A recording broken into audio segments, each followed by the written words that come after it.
55 years after a war it lost badly, Pakistan is talking about coming back to the Bay of Bengal, not with warships this time, with submarines. A new Chinese-built Hangor-class submarine has just arrived in Karachi, and Pakistani naval officers are already saying it could give them a presence far from home in waters India has long considered its own backyard.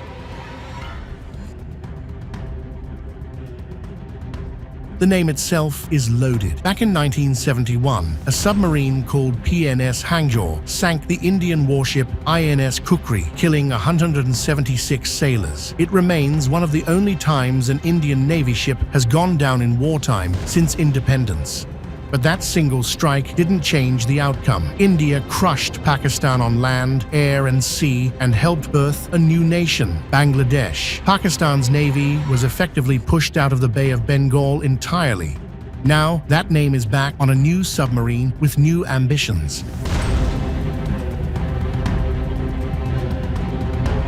This new Hangor is the first of 8 submarines Pakistan plans to induct, all built in China, all expected to carry air-independent propulsion technology, letting them stay submerged far longer than older diesel subs. That makes them quieter and harder to track.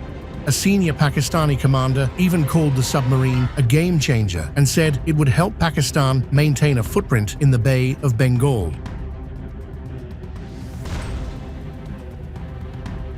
Here's where it gets interesting. This announcement isn't happening in isolation. Since the fall of the Sheikh Hasina government, Pakistan and Bangladesh have been growing unusually close.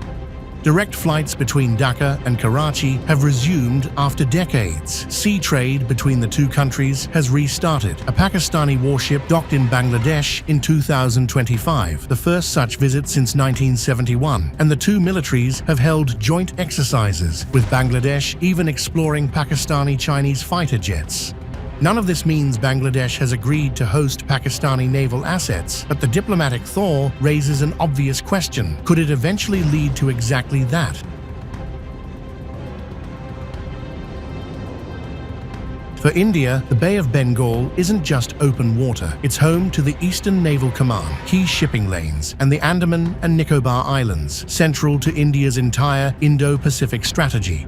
Indian forces remain far larger and more advanced than Pakistan's, with nuclear submarines, 2 aircraft carriers, and long-range surveillance. So, this isn't about Pakistan tipping the balance of power.